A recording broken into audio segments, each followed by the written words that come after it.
Di episode-episode sebelumnya, kita udah ngeliat belajar sebagai perubahan perilaku atau behaviorisme dan sebagai pemrosesan informasi di otak atau kognitivisme. Tapi di akhir abad ke-20, para ahli mulai sadar ada yang kurang. Belajar itu nggak terjadi sendirian di dalam kepala kita. Gimana kalau saya bilang, cara belajar paling efektif itu adalah dengan membangun pengetahuan kamu sendiri, bukan cuma nerima. Atau kita lebih banyak belajar dari ngeliatin orang daripada dari buku. Atau pintar itu bukan cuma soal matematika dan bahasa, tapi ada banyak jenis kecerdasan. Dan yang terakhir, teori paling kuno tapi paling ampuh, kita belajar paling baik dengan mengalami langsung. Di episode kali ini, kita akan membahas 4 teori besar di akhir abad ke-20 yang merevolusi pendidikan dengan menekankan bahwa belajar itu adalah proses yang aktif, sosial, dan kontekstual. Dari konstruktivisme, teori belajar sosial, kecerdasan majemuk, sampai belajar dari pengalaman. Siap? Sebelum kita lanjut, tolong dukung channel ini dengan subscribe, like, dan komentarnya ya. Dan kalau bermanfaat, bantu share ke teman-teman dan nyalakan loncengnya supaya bisa update terus dengan channel ini. Yuk, kita lanjut tonton sampai habis ya.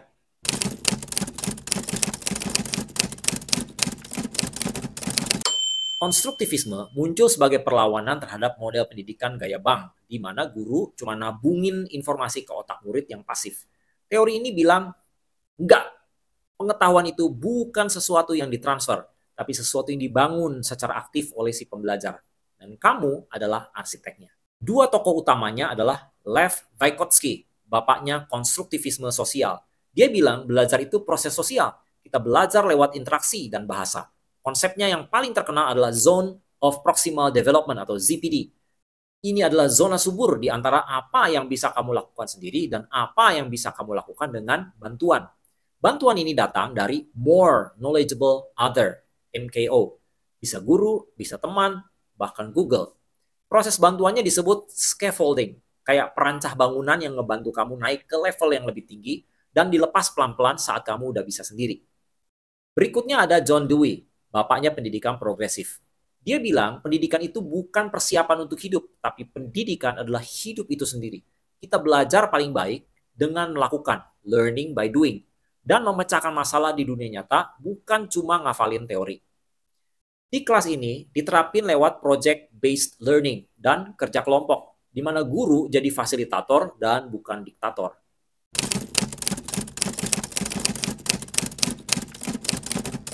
Teori ini adalah jembatan antara behaviorisme dan kognitivisme. Pelopornya Albert Bandura. Heran, kenapa kita bisa belajar hal-hal kompleks begitu cepat tanpa harus coba-coba dan dapat hadiah atau hukuman? Jawabannya kita belajar dengan mengamati orang lain. Ini yang disebut observational learning atau modeling. Eksperimennya yang paling terkenal adalah eksperimen boneka Bobo tahun 1961. Anak-anak yang nonton orang dewasa mukulin boneka Bobo ternyata ikut-ikutan jadi agresif ke boneka itu tanpa disuruh dan tanpa diiming-imingi hadiah. Ini bukti kuat kalau kita belajar cuma dari ngeliatin. Tapi proses ini, yang peniruan ini nggak otomatis. Ada 4 proses mental yang terjadi di kepala kita. Yang pertama ada attention atau perhatian. Kamu harus perhatiin si model. Yang kedua ada retention, yaitu kamu harus bisa mengingat apa yang kamu lihat. Yang ketiga ada reproduction. Kamu harus punya kemampuan fisik buat meniru gerakannya. Dan yang terakhir ada motivation, yaitu kamu harus punya alasan buat niruin. Nah, disinilah reinforcement berperan. Kalau kamu lihat si model dapat hadiah, atau disebut juga vicarious reinforcement, kamu jadi termotivasi. Teori ini ngingetin para guru dan orang tua bahwa mereka adalah role model yang paling berpengaruh. Do as I say, not as I do. Itu nggak berlaku, karena anak-anak lebih banyak meniru apa yang kita lakukan daripada apa yang kita katakan.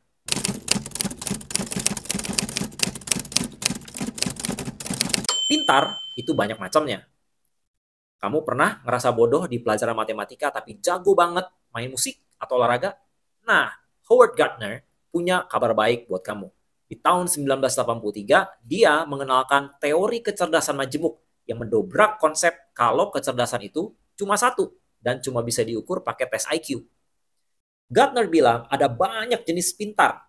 Awalnya ada 7, terus ditambah lagi jadi 8. Ada kecerdasan linguistik, yaitu pintar berbahasa. Ada kecerdasan logis matematis, yaitu pintar di angka dan logika. Lalu ada kecerdasan spasial, yaitu pintar di visualisasi dan gambar. Ada juga kecerdasan jasmani atau kinestetik, yaitu pintar mengontrol tubuh.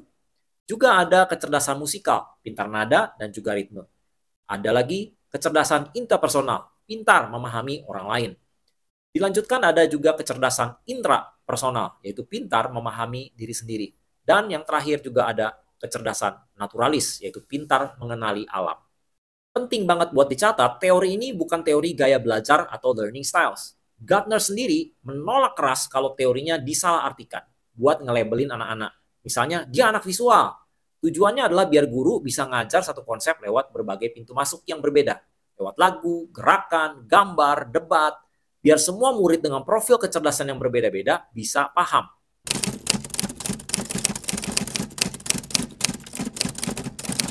Teori terakhir ini mungkin yang paling intuitif. Kita belajar dari pengalaman. Ide ini dipopulerkan oleh David Kolb tahun 1984. Dia bilang belajar adalah proses di mana pengetahuan diciptakan melalui transformasi pengalaman. Kolb ngerumusin siklus belajar experiential yang terkenal, yang punya 4 tahap. Yang pertama adalah concrete experience, yaitu merasakan kamu ngalamin sesuatu secara langsung, kayak magang, eksperimen di laboratorium, atau main game. Yang kedua ada reflective observation, yaitu mengamati. Kamu merenung, tadi apa ya yang terjadi? Kenapa ya hasilnya begitu? Kamu lihat pengalaman itu dari berbagai sudut. Selanjutnya ada abstract conceptualization, yaitu berpikir. Kamu mulai bikin teori atau kesimpulan umum dari hasil renungan tadi. Kamu mencoba memahami polanya. Dan yang terakhir ada active experimentation, yaitu melakukan. Kamu pakai teori baru kamu itu buat mecahin masalah baru atau mencoba hal baru yang kemudian jadi pengalaman baru. Dan siklus ini berputar lagi kayak spiral yang bikin kamu makin pintar. Teori ini jadi dasar buat metode-metode kayak magang, service learning, dan simulasi yang banyak dipakai di dunia pendidikan dan pelatihan profesional sekarang.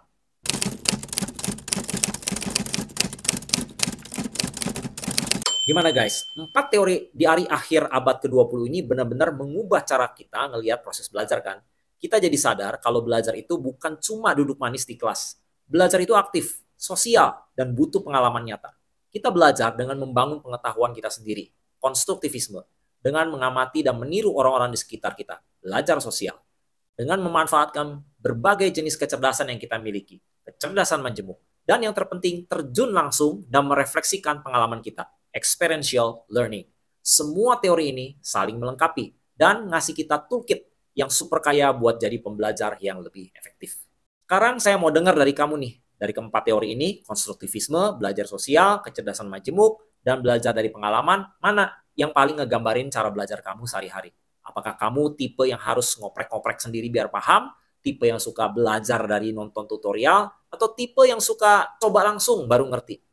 Tulis jawaban kamu di kolom komentar, saya penasaran banget nih pengen tahu gaya belajar kalian. Seperti biasa, tolong dukung channel ini dengan subscribe dan like-nya ya, dan kalau bermanfaat, bantu share ke teman-teman. Makasih ya, udah setia mendengarkan episode ini. Jadi tambah tahu dong. Sampai jumpa di episode selanjutnya.